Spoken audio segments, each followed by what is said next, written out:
बिस्मिल्लाहिर्रहमानिर्रहीम जी। अभी हम अलॉयज को डिस्कस करने लगे हैं। अलॉयज बेसिकली जो होती है ना, वो दो या दो से ज्यादा मेटल्स का जो कॉम्बिनेशन होता है उसको अलॉय कहते हैं। अलॉयज में इस तरह से होता है कि दो या दो से ज्यादा मेटल्स आपस में मिलकर एक होमोजीनियस मिक्सचर बनाती हैं। उस होमोजीनियस मिक्सचर को अलॉय कहते हैं। पेपर पॉइंट ऑफ व्यू से अलॉयज बहुत इंपॉर्टेंट है एमसीक्यूज के हवाले से। अलॉयज में अगर हम देखें, मुख्तलिफ मेटल्स की अलॉयज हैं, उनके बारे में हम अभी यहाँ पे डिस्कस करने लगे हैं। सबसे पहले हम एल्यूमिनियम की अलॉयज के बारे में बात करते हैं। एल्यूमिनियम मेटल जो है उसकी दो इंपॉर्टेंट अलॉयज हैं, एक ड्यूरेलियम है, एक मैग्नेलियम है।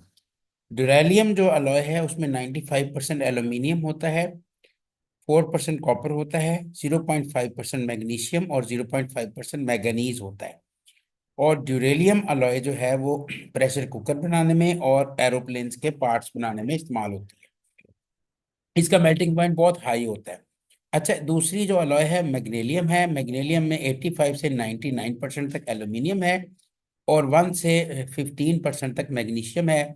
और ये जो हमारे तराजू होते हैं, चीप बैलेंसेस, उनको बनाने में इस्तेमाल होती है। ये दो अलॉयज हैं एल्यूमिनियम की। Then we talk about alloys of copper. Copper की alloys very very important with respect to paper point of view. तो इसमें देखिएगा कि सबसे पहले ब्रास की मैं बात कर रहा हूँ।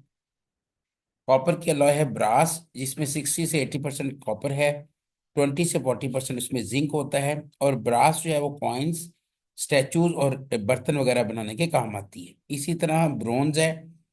ब्रोंज जो है उसमें 75 से 90% तक कॉपर है और 10 से 25% तक टिन है। ब्रोंज जो है वो गन्स, बैरिंग और मेडल्स वगैरह बनाने में इस्तेमाल होती है। After that we will discuss about another alloy, that is German silver. Copper की अलॉय है जर्मन सिल्वर। ये इसमें 55 से 65% तक कॉपर है, 13 से 27% जिंक है और 10 से 30% तक निकल है। ये कटलरी का सामान बनाने, कॉइल्स बनाने और ऑर्नामेंट्स वगैरह बनाने के काम आती है। इसके अलावा रोल्ड गोल्ड है, ये आर्टिफिशियल ज्वेलरी बनाने के काम आती है। इसमें 95% कॉपर है और 5% इसमें एल्यूमिनियम होती है। आफ्टर दैट जी हम डिस्कस करेंगे निकल की अलॉयज को। निकल की अलॉयज में नाइक्रोम है। नाइक्रोम जो होती है, ये जो इलेक्ट्रिकल रेजिस्टेंस होती है उसको बनाने में यूज होती है। 60% इसमें निकल है, 15% क्रोमियम है और 25% इसमें आयरन होती है। इसके बाद हम बात करते हैं आयरन की। जो इम्पोर्टेंट अलॉयज हैं उसमें स्टेनलेस स्टील आती है, जो बहुत ही ज़्यादा इम्पोर्टेंट है। स्टेनलेस स्टील में 73% आयरन है, 18% क्रोमियम है, 8% इसमें निकल है और 1% कार्बन है। ये स्टेनलेस स्टील बेसिकली बर्तन बनाने के लिए और ऑटोमोबाइल के जो पार्ट्स हैं उनको बनाने के लिए इस्तेमाल होती है। इसके बाद आयरन की एक अलॉय है इनवार। इनवार बेसिकली जो है, इसमें 63% आयरन, 36% निकल और 1% कार्बन है। ये पेंडुलम जो होता है घड़ियों में, उसकी रॉड बनाने के काम आती है इनवार जो है। Then we talk about alloys of lead.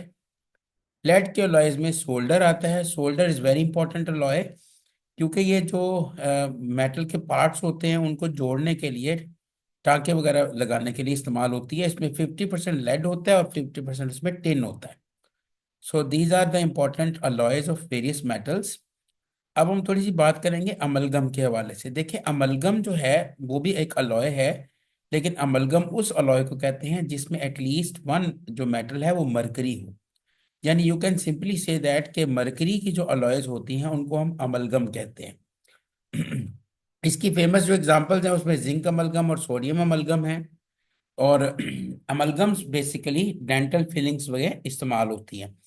अच्छा, दो मेटल्स ऐसी हैं जो अमलगम के साथ यानी मरकरी के साथ अमलगम नहीं बनाती। उसमें पर्टिकुलरली आयरन और प्लाटिनियम शामिल है। तो this was the important information about alloys. अच्छा, इसमें मेटल्स के हवाले से जो कि बात हो रही है, तो मेटल्स में ना कुछ इंपॉर्टेंट टर्म्स हैं, जैसे कि क्वाइनेज मेटल्स हैं। कॉपर, गोल्ड और सिल्वर, इनको क्वाइनेज मेटल्स कहा जाता है। ये भी इंपॉर्टेंट चीज़ है, ध्यान में रखनी है। और कुछ होती है नोबल मेटल्स। नोबल मेटल्स में जो आती है वो प्लाटिनियम है और गोल्ड है। ये नोबल मेटल्स कहलाती हैं क्योंकि ये आम रूम टेम्परेचर पे या आम कंडीशंस में रिएक्शंस वगैरह नहीं करती। तो ये इंपॉर्टेंट फैक्ट्स हैं जो कि हम एम्पेटी के वाले से बहुत इंपॉर्टेंट है। Thank you very much. Allah हाफिज़।